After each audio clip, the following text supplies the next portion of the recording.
시간이 되었습니다. 모두 자리에서 일어나셔서 찬송가 314장을 찬양하겠습니다.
세상 나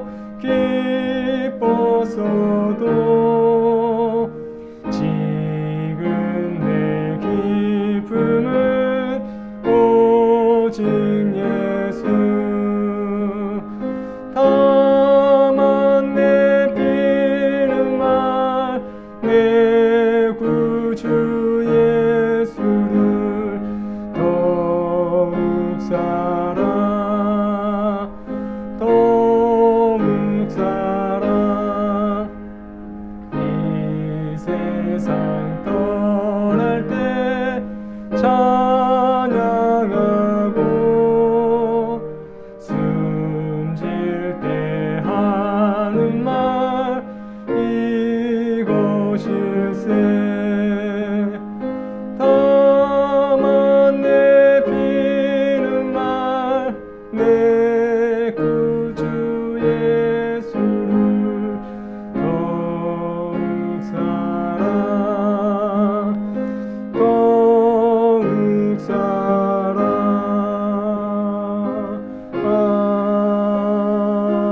아멘.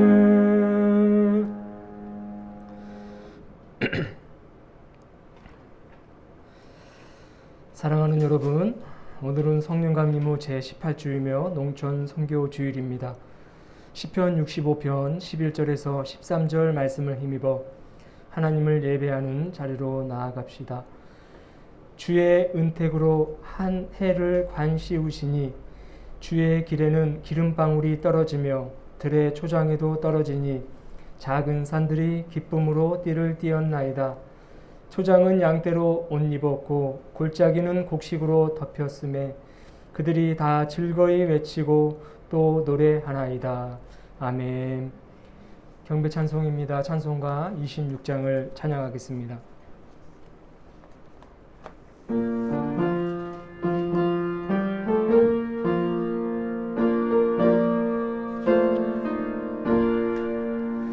구세주를 아는 이들 찬송하고 찬송하세 마음과 뜻과 임다하여 경배 드리세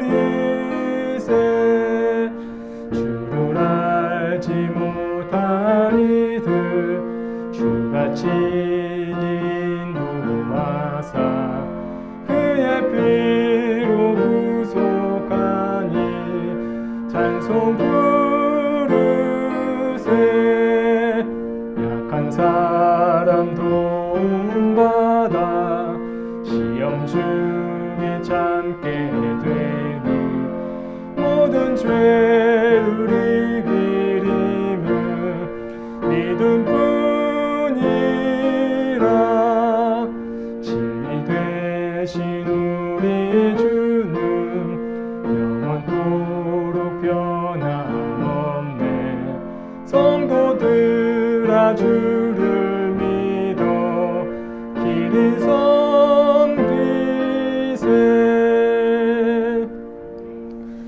다 함께 침묵하며 한 주간의 삶을 성찰하겠습니다.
다 함께 죄의 고백을 드리겠습니다.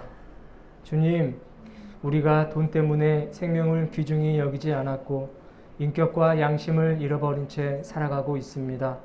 돈 때문에 사람과 맺은 약속을 손쉽게 깨버리고 나에게 조금이라도 손해가 되면 의리를 지키지 않았습니다.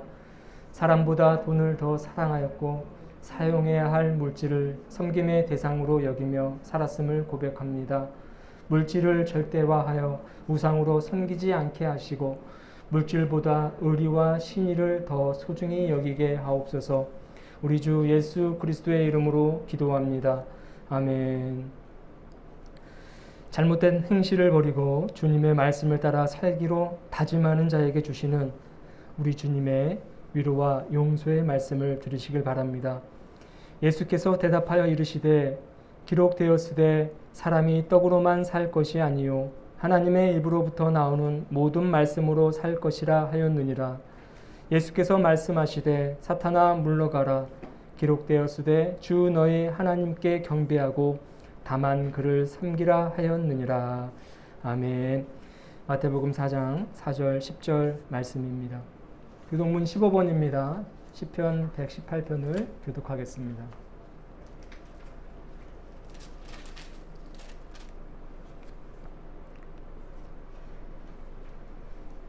여호와께 감사하라. 그는 선하시며 그의 인자하심이 영원하미로다. 이제 이스라엘은 말하기를 그의 인자하심이 영원하다 할지로다. 이제 아론의 집은 말하기를 그의 인자하심이 영원하다 할지로다. 이제 여호와를 경외하는 자는 말하기를 그의 인자하심이 영원하다 할지로다. 내가 고통 중에 여호와께 부르짖었더니 여호와께서 응답하시고 나를 넓은 곳에 세우셨도다. 여호와는 내 편이시라. 내가 두려워하지 아니하리니 사람이 내게 어찌할까. 여호와께서 내 편이 되사 나를 돕는 자들 중에 계시니 그러므로 나를 미워하는 자들에게 보응하시는 것을 내가 보리로다. 여호와께 피하는 것이 사람을 신뢰하는 것보다 나으며 여호와께 피하는 것이 고관들을 신뢰하는 것보다 낫도다. 문 나라가 나를 에워쌌으니 내가 여호와의 이름으로 그들을 끊으리로다. 너는 나를 밀쳐 넘어뜨리려 하였으나 여호와께서는 나를 도우셨도다. 여호와는 나의 능력과 찬송이시요 또 나의 구원이 되셨도다. 아멘.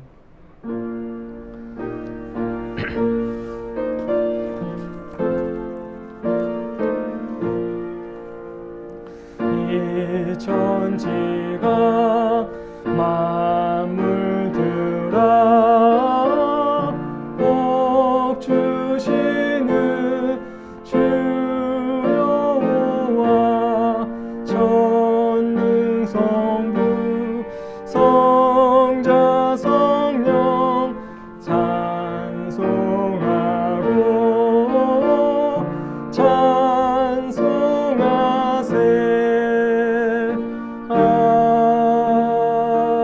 아멘. 자리에 앉으시길 바랍니다. 기도하겠습니다. 사랑과 은혜가 충만하신 하나님 감사합니다. 지난 한 주간도 우리를 지켜주시고 주님의 의로운 오른손으로 붙들어 주시며 세임받고 주님께서 주시는 생명 얻어 귀하게 살아가게 하심을 감사합니다. 우리 민족의 고유 명절인 추석도 은혜 가운데 잘 보내게 하시고 온 가족들 함께 모여 아무 탈 없이 무사히 지내게 하심을 감사합니다.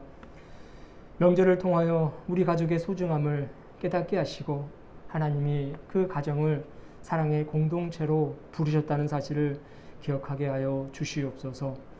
이 땅에 세워진 수많은 교회와 또 가정 위에 주님께서 함께 하셔서 늘 하나님의 사랑이 넘치는 교회와 또 공동체 가정 되게 하시고 주님만을 섬기는 아름다운 모습으로 늘 그 자리를 지킬 수 있도록 역사하여 주시옵소서.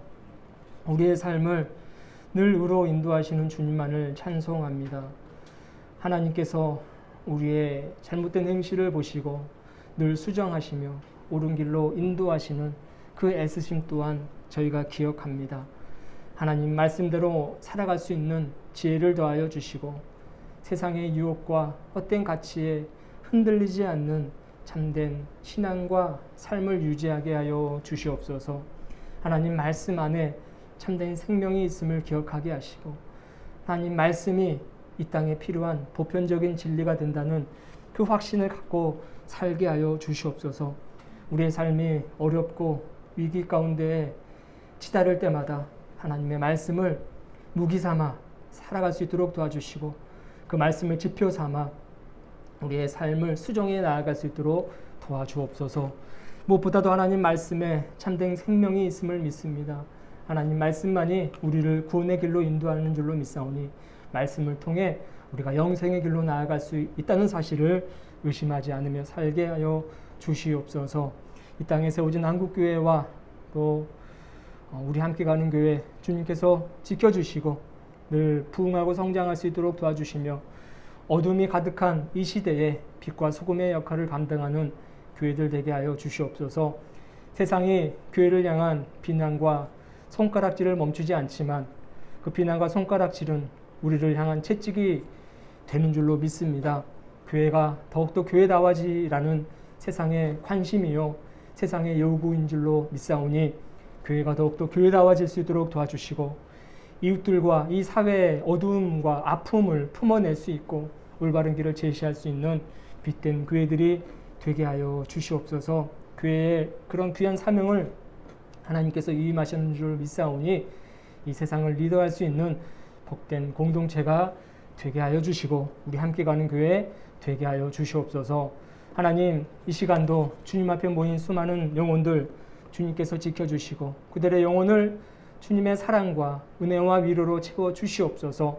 각자의 삶의 현장에서 늘 하나님만 바라보며 참된 예배자의 모습으로 거듭날 수 있도록 도와주시고 오늘 이 시간도 하나님의 한량없는 은총과 은혜가 충만한 주님을 예배하는 장소가 되게 하여 주시옵소서. 지금은 처음 시간이 오니 마치는 시간까지 주님 함께 하실 줄로 믿사오며 살아서 역사하시는 예수 그리스도의 이름으로 감사하며 기도합니다. 아멘.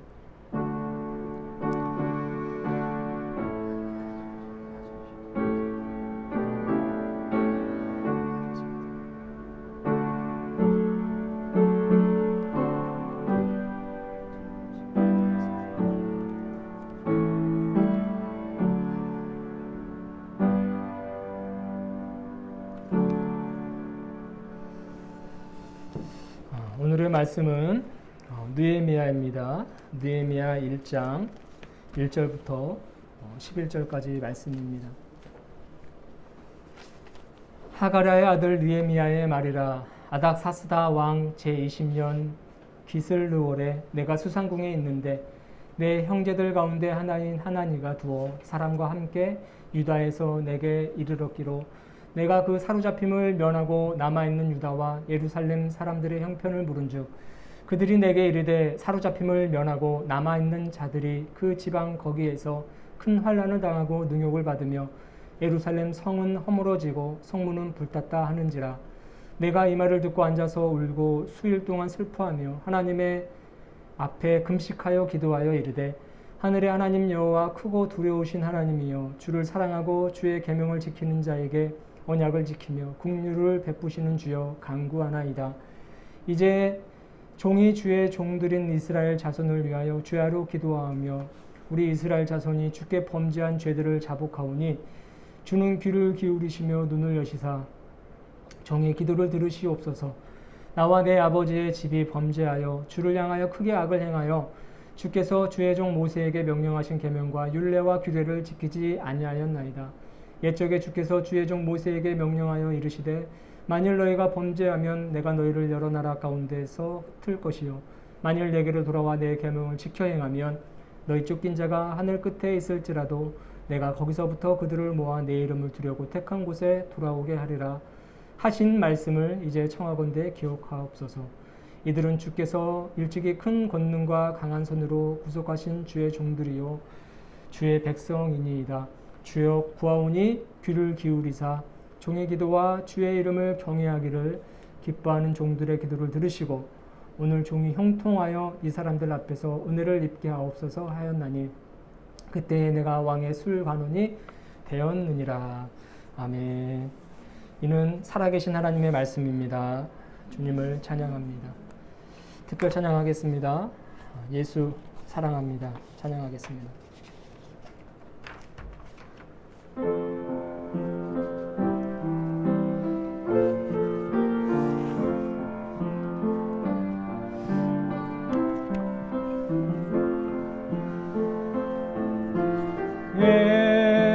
예수 사랑합니다. 사랑합니다. 온 마음 다하여 오직 주님 한 분만 간절히 더 원합니다. 예수 사랑합니다.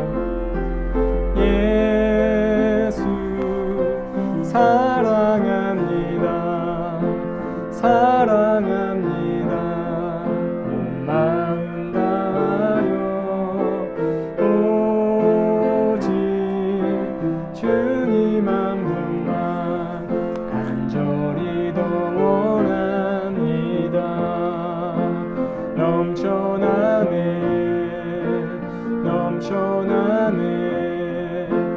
주를 향한 내 속에 갈망이 주님께로 날 이끌어 주소서. 주님을 더 원합니다. 예수 사랑합니다. 예수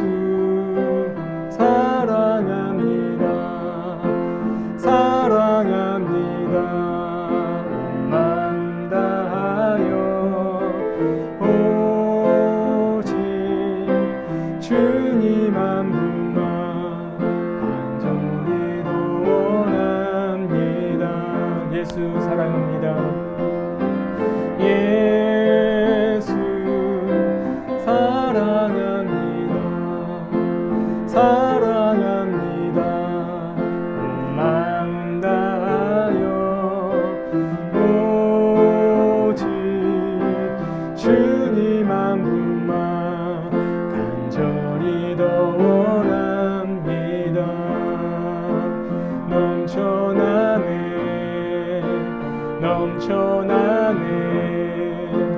주를 향한 내 속에 갈망이 주님께로 날 이끌어 주소서. 주님을 더 원합니다. 넘쳐나네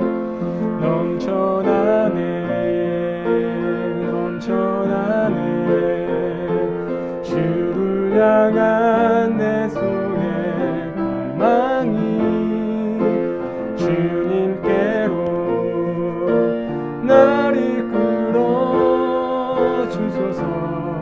간절히 더 원합니다. 아멘.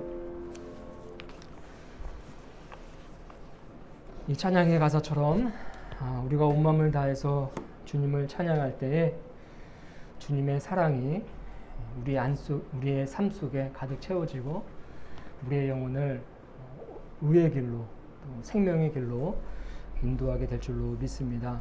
주님만을 우리의 삶의 목적으로 삼으시고 오직 주님께서 우리에게 교훈하신 그 가르침대로 살아가시는 저와 여러분이 되시길 주님의 이름으로 축원합니다. 몇 해 전에 국민일보 신문을 보니까 M4 세대의 좌절이라는 제목의 기사가 올라온 것을 보았습니다. 우리나라에는 무슨 세대라는 말이 참으로 많이 있지요. 특히 이 젊은 세대를 지칭하는 말은 그 시대상을 반영하기도 합니다. 비정규직 또 취업난에 시달리는 청년들을 88만 원의 세대다 이렇게 불리고 또 연애, 결혼, 출산을 포기할 수밖에 없다고 해서 3포 세대라는 말이 있기도 합니다. 뿐만 아니라 이 3포 세대에 여러 가지가 많이 붙는데 내 집 마련과 또 인간관계 등등 여러 가지를 포기해서 5포 세대라고 하고요. 또 여기에다가 꿈과 희망마저 포기하는 7포 세대가 등장하기도 했습니다. 그런데 최근에는요, 가치를 부여할 만한 건 모든 포기하도록 내몰리는 M4 세대라는 말이 등장했고 젊은이들 스스로도 자신을 M4 세대라고 부르기도 한다는 것입니다. 어떤 사람은 가질 기회조차 주어지지 않는 세대가 M4 세대이고 이들 세대야말로 위로가 필요한 아픈 세대라는 것이죠. 아프니까 청춘이다 라는 그런 책이 있습니다. 오래전에 아주 베스트셀러로 많은 사람들의 입에 오르고 내린 책인데 서울대 김난도 교수가 쓴 책이죠. 그런데 요즘은 이 청춘들만 아픈 것이 아니라 모든 세대가 다 아파 보입니다. 아이들은 아이들대로 또 젊은이들은 젊은이대로 장년은 장년대로 또 노인은 노인대로 각자의 아픔이 있습니다. 모든 세대가 공유하고 있는 이 아픔을 위로하고 또 치료해서 건강하고 행복한 삶을 살아가도록 하는 것이 이 시대의 과제이고 이 나라와 또 사회 그리고 정말 중요한 우리 교회의 책임이며 그 교회의 구성원인 우리 그리스도인들의 의무가 아닐까 생각해 봅니다. 오늘 본문을 보니까 하가라의 아들 느헤미야가 등장합니다. 느헤미야는 BC 5세기에 활동했던 유대 지도자입니다. 그 이름의 뜻은 여호와께서 위로하신다입니다. 그는 하나님으로부터 유대와 또 예루살렘, 이스라엘의 소식을 듣게 됩니다. 오늘 보면 3절을 보니까 이스라엘 백성들은 큰 환난을 당하고 능욕을 받고 있고 예루살렘 성은 무너지고 불에 탔다고 합니다. 한마디로 아비규환이라는 것입니다. 이 말을 들은 이 느헤미야는요, 주저앉아서 울었고요. 수일 동안 슬퍼하면서 하나님께 금식하며 기도했습니다. 그리고 아닥사스다 왕에게 유대로 돌아가서 예루살렘의 무너진 성벽을 재건하겠다고 요청을 합니다. 아닥사스다 왕은 이 느헤미야의 요구에 흔쾌히 승낙합니다. 그는 우여곡절 끝에 유대인들과 함께 무너진 성벽을 재건하고 예루살렘 도시를 재건하게 됩니다. 느헤미야가 하나님을 통해서 이스라엘의 아픔을 직시했듯이 우리 교회도 이 세대를 통해서 나라와 민족의 아픔을 볼 수 있게 되기를 바랍니다. 느헤미야가 수상궁의 안락함과 또 보장된 미래를 뒤로하고 예루살렘의 무너진 도시, 황폐해진 백성들의 삶 속으로 들어갔듯이 우리도 이 지역의 무너진 가정과 또 사회, 공동체 속으로 들어갈 수 있게 되기를 소망합니다. 느헤미야가 하나님의 마음을 품은 이들과 함께 무너진 예루살렘 성벽을 재건했듯이 그리스도인들의 사랑을 나눠 가진 우리들도, 그리스도의 사랑을 나눠 가진 우리들도 무너진 행복과 진리와 신앙을 함께 재건하는 믿음의 그리스도인들이 되기를 소망합니다. 그렇다면 어떻게 해야 되는지 세 가지 정도만 살펴보겠습니다. 첫 번째는요, 애통함을 느끼는 것입니다. 오늘 본문 4절, 7절을 보면요, 느헤미야가 울고 슬퍼하며 금식하고 또 기도했다고 기록하고 있습니다. 그러면서 하나님께 자신을 비롯한 이스라엘 자손의 잘못을 회개하며 용서를 구합니다. 애통함이란 울고 슬퍼하는 것을 넘어서 회개하며 기도하는 것까지가 애통함입니다. 주여 용서하소서, 주여 도우소서, 주여 자비를 베푸소서, 이런 기도인 거죠. 행복을 잃어버리고 진리를 놓치고 신앙을 포기한 그들이 안타까워야 하는 것입니다. 당연히 누려야 할 것들을 누리지 못하는 것에 대해서 애통해야 한다는 것입니다. 눈물이 나고 가슴이 미어지고 탄식해야 하는 것입니다. 우리에게 그런 마음이 필요하다는 것입니다. 무라카미 하루키는 상실의 시대라는 책을 썼습니다. 상실, 잊거나 잃어버리거나 빼앗기는 것들이 너무 많습니다. 무엇보다도 컴패션이라고 하는 이 공감 능력의 상실이 가장 큰 상실이 아닐까 생각해 봅니다. 타인의 눈물에 또 고통에 무감각해지는 것입니다. 당장 내게 닥치는 일이 아니기 때문에 나와는 상관없다고 생각하고 있기 때문에 무감각해집니다. 여러분, 공감 능력의 상실은요, 곧 인간성의 상실인 것입니다. 느헤미야가 하나님의 말에 공감하지 못했더라면 이스라엘의 무너진 성벽을 재건하리라는 도전은 없었을지도 모릅니다. 하나님께서 히브리 민족의 고통을 공감하지 못했더라면 모세를 애굽으로 보내는 일도 없었을 것입니다. 또 하나님께서 죄로 인한 인류의 신음에 공감하지 않으셨더라면 예수 그리스도도 하늘의 영광 버리고 이 땅으로 내려오시는 그 성육신의 그 위대한 사건도 이루어지지 않았을 것입니다.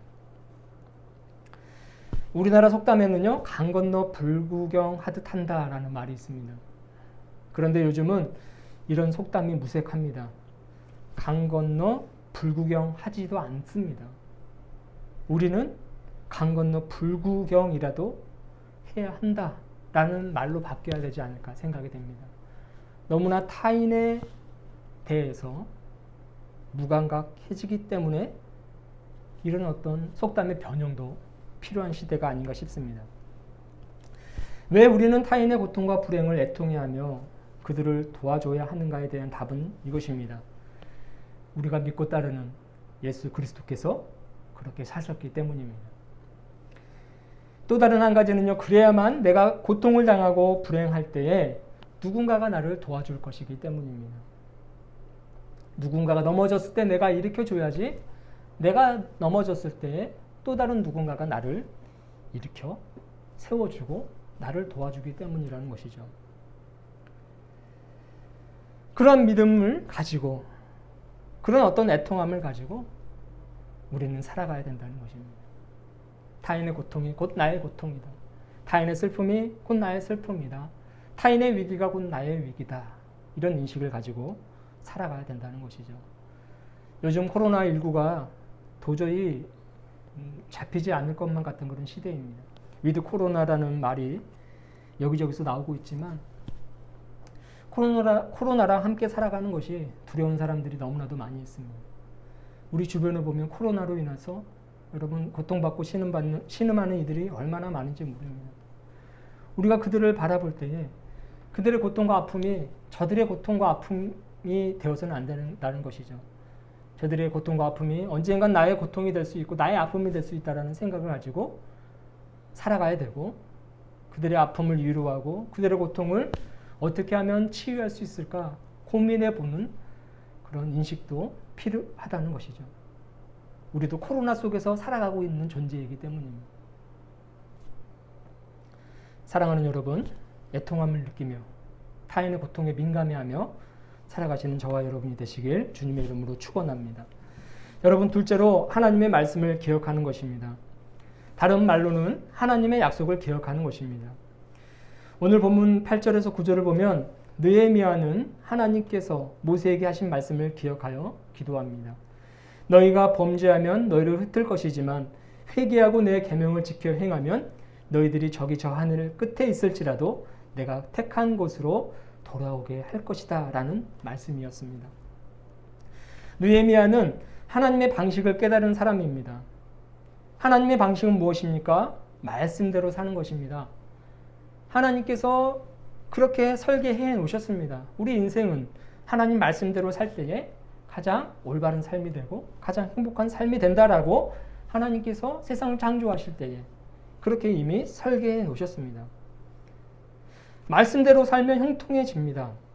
말씀대로 살면 형통해집니다. 말씀대로 살면 당당하게 살 수 있습니다. 평안하게 살 수 있습니다. 여러분, 이 말은 삶에 어려움이나 장벽이 전혀 없다는 것이 아니라 어려움이나 장벽이 어려움과 장벽으로 다가오지 않는다는 말씀입니다. 우리 그리스도인도 똑같은 어려움이 있죠. 믿는 자들의 삶도 수많은 고난의 연속입니다.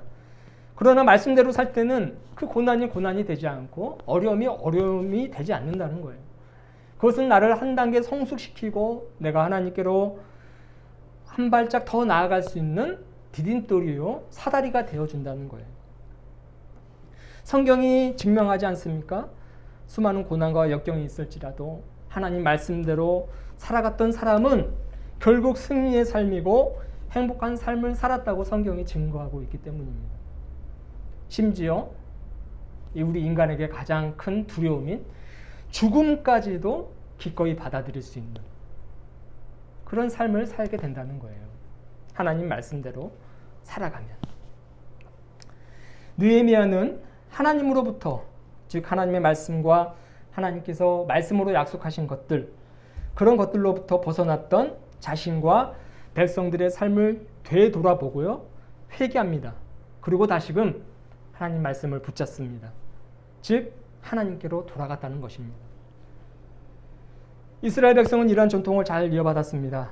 하나님의 말씀을 붙잡고 하나님께로부터 벗어나지 않는 삶이 형통한 삶이라는 것을 역사를 통해서 깨닫게 된 것입니다. 그래서 그들은 힘 있는 민족이 되었습니다. 무엇보다도 이스라엘 민족의 힘은 하나님의 말씀을 양식으로 삼은 것에 있다는 것입니다.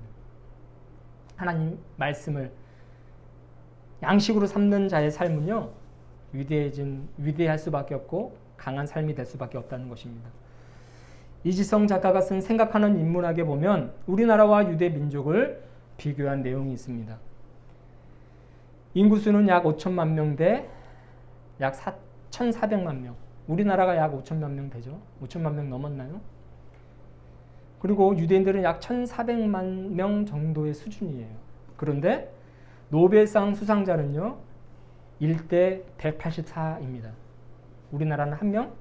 한 명 나왔나요? 그런 어떤 자료가 있어요. 한 명 대 184명이에요. 유대인들에게 있어서 노벨상 수상자는 184명이라는 것입니다. 지금 아마 더 많아졌겠죠. 2012년 국제수학 올림피아드 순위를 보면 한국은 1위인데요. 이스라엘은 33위입니다. 국민 평균 IQ 순위를 보면요, 한국이 높아요. 한국이 2위. 이스라엘은 26위입니다. IQ 순으로만 따지면. 여러분, 국민 평균 IQ와 국제 수학, 과학, 화학, 올림픽 순위를 보면 노벨상 수상자 수는 우리나라가 184명이 되고 유대인이 1명이 돼야 되는 거예요. 우리가 월등히 똑똑하지 않습니까? 높은 지능을 갖고 있잖아요. 그런데 정반대예요, 현실은. 우리가 1명, 유대인은 184명이라는 것입니다. 여기에는 여러분 이유가 있다고 합니다. 유대인 교육과 우리나라 교육이 다르기 때문이라고 해요. 유대인 교육은 꿈과 인문학을 가르친다고 해요. 유대인은 엄마 뱃속에 있을 때부터 너는 선택된 민족의 후예로 인류의 리더가 될 운명을 타고났다는 그런 메시지를 받습니다. 태어난 후에는 역대 노벨상 수상자의 약 30%와 인류의 역사에 공헌한 유인들이 유대인이기 때문에 유대인인 너도 노벨상을 받을 수 있고 유대인인 너도 얼마든지 유대인이 될 수 있다. 그렇게 교육을 받는다고 합니다. 또한 유대인은요, 6살 때부터 세계 최고 수준의 인문학 교사인 랍비의 지도 아래 토라는 모세오경을 말하는 거예요. 창세기, 출애굽기, 레위기, 신명기, 민수기. 이게 토라, 모세오경이라고 하거든요. 여러분, 이것을 6살 때부터 배운다는 거예요. 하나님의 말씀을 배우는 거죠. 구약 성경과 탈무드를 읽습니다. 이러한 교육은요, 초중, 고, 대학에 가서도 끊임없이 이루어지는 일입니다. 평생토록 하나님의 말씀을 양식 삼아서 먹고 마시기 때문에 그 유대인이라는 그 민족이 우수한 인재를 배출하고 세계 경제를 뒤흔드는 민족이 될 수밖에 없었다는 것입니다. 하나님의 말씀을 먹는 민족, 하나님의 말씀을 양식 삼아 살아가는 민족, 하나님의 말씀을 자녀들에게 있어서 최고의 교육으로 여기며 그들을 말씀으로 교육하는 이 민족이 가지고 있는 위대함이라는 것입니다. 우수한 인재를 배출하고 수많은 노벨상 수상자를 배출하고 세계 경제를 뒤흔드는 그런 민족이 될 수밖에 없었다는 것입니다. 느헤미야가 성벽을 재건한 후에 제일 먼저 취한 행동은요, 백성들 앞에서 하나님의 말씀을 낭독하는 것이었습니다. 여러분, 하나님의 말씀에 인간의 생사화복에 대한 답이 있는 줄로 믿습니다. 하나님의 말씀을 양식 삼아 살아가는 자들에게는요, 세상의 지식으로는 범접할 수 없는 놀라운 하늘의 지혜를 소유하게 될 줄로 믿습니다. 우리 어린 자녀들이 하나님의 말씀을 끊임없이 읽고 끊임없이 묵상하며 그 말씀을 자신들의 인생의 어떤 지표로 삼고 목표점으로 삼는다면 보다 더 크고 위대한 일을 할 수 있는 하나님의 자녀가 될 줄로 믿습니다. 더 나아가 우리 함께 가는 교회도 이 말씀을 더욱더 풍성히 우리 삶 속에 양식 삼고 하나님의 말씀을 우리의 삶의 빛으로 삼고 살아간다면 우리 교회가 더 크고 위대한 교회로, 하나님이 기뻐하시는 교회로, 또 세상 사람들이 박수를 보내는 교회로 성장하지 않을까 싶습니다. 그런 성도, 그런 자녀들, 그런 교회가 되길 주님의 이름으로 축원합니다. 마지막으로 세 번째, 느헤미야처럼 이 땅에 무너진 성벽, 그 성벽을 재건하기 위해서는요, 우리가 하나님의 종이요 또 하나님의 백성임을 확신하는 것입니다. 그로 인해 하늘의 형통한 은혜가 임하리라는 확신도 더불어 갖는 것입니다. 오늘 본문 10절, 11절을 보면 이들은 주께서 일찍이 큰 권능과 강한 손으로 구속하신 주의 종들이요 주의 백성이니이다. 주여 구하오니 귀를 기울이사 종의 기도와 주의 이름을 경외하기를 기뻐하는 종들의 기도를 들으시고 오늘 종이 형통하여 이 사람 앞에서 은혜를 입게 하옵소서라고 기록되어 있습니다. 느헤미야는 무너진 성벽 아래서 신음하는 이들이 하나님의 백성이며 동시에 하나님의 명령을 준행해야 할 종들임을 하나님께 상기시킵니다. 이는 하나님의 도움을 필요로 하는 자녀인 동시에 도움을 필요로 하는 이들에게로 가야 할 일꾼임을 강조하는 것입니다. 회복과 치유가 동일한 사람들에게 일어나야 합니다. 그것이 하나님께서 허락하신 우리네 인생사이기 때문입니다. 헨리 나우엔이 쓴 상처 입은 치유자가 느헤미야의 모습이며 이스라엘 백성이고 오늘을 살아가는 그리스도인인 것입니다. 우리도 상처를 입고 살아가지만 우리의 상처가 누구에게는 약이 되고 우리가 상처를 입었다고 해서 그 상처 속에 머물러서는 안 되고 상처를 입은 그대로 동일한 상처를 입은 자들을 치유하고 회복시키는 그런 일들을 우리 그리스도인들이 해야 된다는 것입니다. 내 상처는 누군가에게 약이 되는 것입니다. 내 아픔은 누군가에게 약이 되는 것이죠. 신학대학원 동기 중 형 한 명이 있어요. 그 형님의 간증입니다. 결혼 후 7년 동안 아기가 생기지 않았어요. 시험관 시술도 하고 온갖 방법을 동원해서 아기를 갖도록 노력을 했습니다. 그런데 여러분 결국에는 유산이 되었어요. 7년 동안 아기가 생기지 않다가 아주 겨우겨우 시험관으로 아기 씨가 생겼는데 얼마 가지 않아 유산이 되었다는 것입니다. 여러분 얼마나 상심이 클까요? 얼마나 슬펐을까요? 얼마나 아팠을까? 고통스러웠을까? 우리 생각대로 그 형님네 부부 역시 아주 슬픔 속에서 살아갔다고 해요. 고통스러웠고 아주 상심이 컸다고 합니다. 하나님께 탄식했다고 해요. 하나님을 원망하기도 했다고 그렇게 이야기를 했습니다. 그러다가 신학대학원에 입학했고 얼마 되지 않아서 결국 연달아 두 아이의 아빠가 되었어요. 시간이 많이 흘렀지만 여전히 그 유산된 아이에게는 미안한 마음이 사라지지 않는다고 합니다.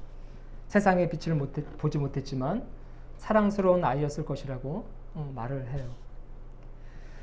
예전에 목회 예전이라는 그런 수업의 기말 레포트 주제가 생애 주기에 관련된 예배를 기억하는 것이었습니다. 우리의 인생이잖아요.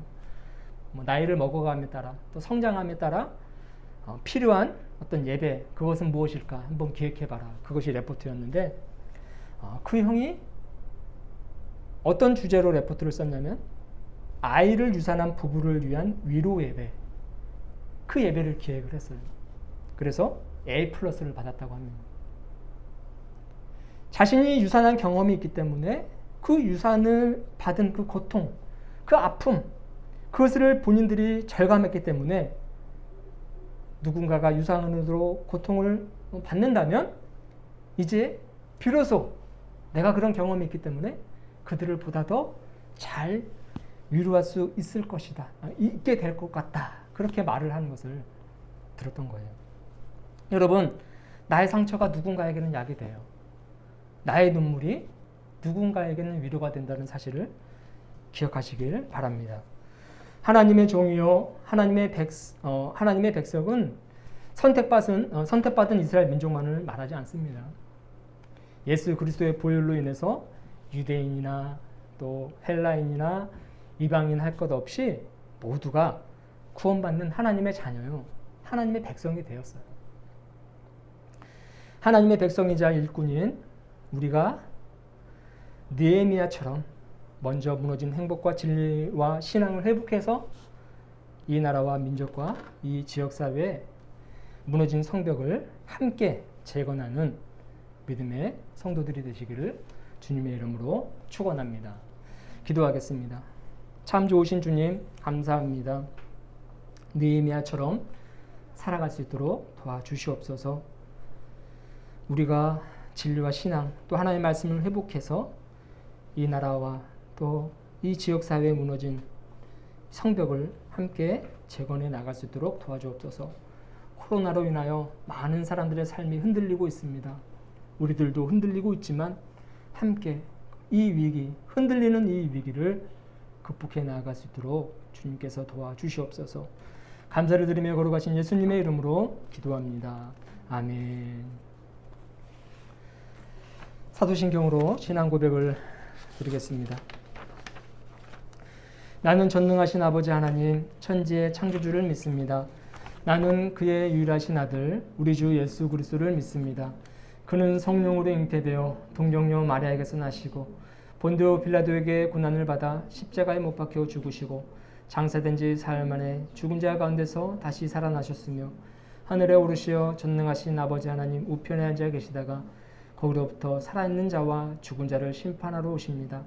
나는 성령을 믿으며 거룩한 공교회와 성도의 교제와 죄를 용서받는 것과 몸의 부활과 영생을 믿습니다. 아멘. 찬송가 50장 1절 부르시면서 준비하신 예물 봉헌하겠습니다.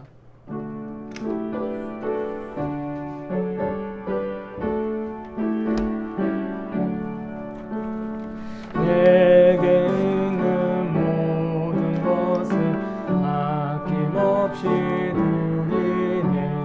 사랑하고 의지하며 주만 따라 살리라. 주께 드리네. 주께 드리네.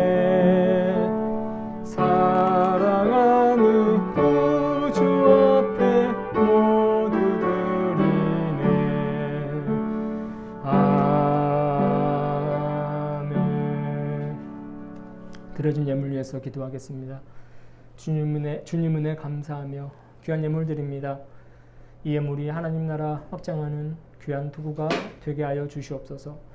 필요한 곳에 적절히 사용되는 하나님의 손길이 되게 하여 주옵소서. 교회를 기억하고 돕는 손길들 위해 함께 하셔서 그들의 삶이 주님으로 인하여 형통하게 하시고 어떤 어려움이 있더라도 주님의 능력으로 극복해 나아갈 수 있도록 도와주옵소서. 하나님만 바라보며 하늘의 소망을 두고 살아가게 하시고 그로 인하여 하늘로부터 쏟아지는 하늘의 신령한 은혜로 늘 행복하고 화목한 가정을 이루며 날마다 승리하는 삶을 살아갈 수 있도록 주님 역사하여 주시옵소서. 새롭게 시작되는 한 주 주님께 의탁하며 살아갑니다. 우리의 삶을 지도하시고 성령의 능력으로 이끌어 주시옵소서. 감사를 드리며 걸어가신 예수님의 이름으로 봉헌하며 기도합니다. 아멘. 교회 소식 간단하게 전합니다. 오늘은 성령 강림 후 제18주이고 농촌 선교 주일입니다. 우리 도시뿐만 아니라 농촌에도 교회들이 많이 세워져서 지역에 있는 많은 영혼들 주께로 인도하며 또 더불어 농촌도 함께 발전할 수 있는 그런 일들에 우리 한국교회가 동참하는 그런 날들이 오기를 기도합니다. 매일 중보기도 우리의 가정과 직장과 사회를 위해 또 함께 가는 교회 개인의 신앙 성숙과 또 코로나 종식과 코로나로 인해 어려움을 겪고 있는 이웃들 그들을 위해서 기도해 주시길 바랍니다.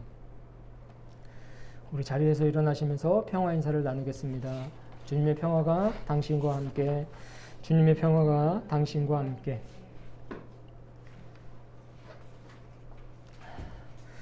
우리 파송의 말씀과 파송의 노래 1절, 4절, 2절 부르고 축도로 예배를 마치도록 하겠습니다. 사랑하는 여러분, 주 안에서 우리는 한 가족입니다. 주님의 사랑으로 서로 섬기며 살아갑시다. 아멘. 주님, 우리와 동행하여 주옵소서.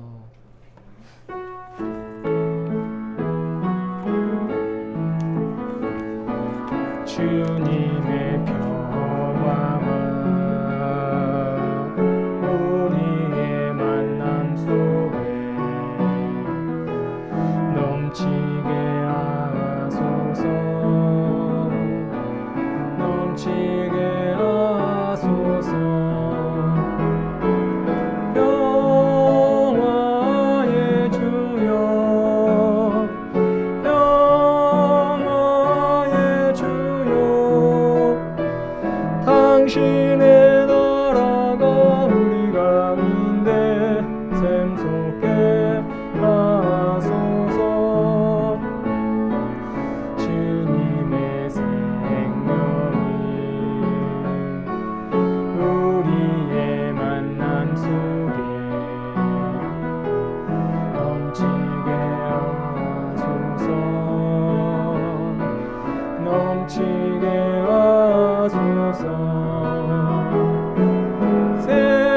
생명의 주여, 생명의 주여, 당신의 나라가 우리 가운데 샘솟게 하소서.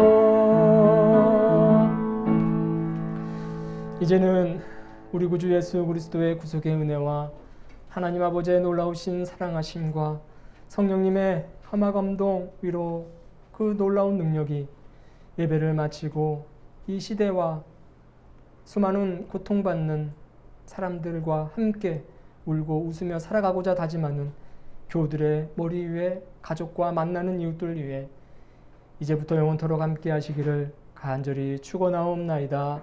아멘.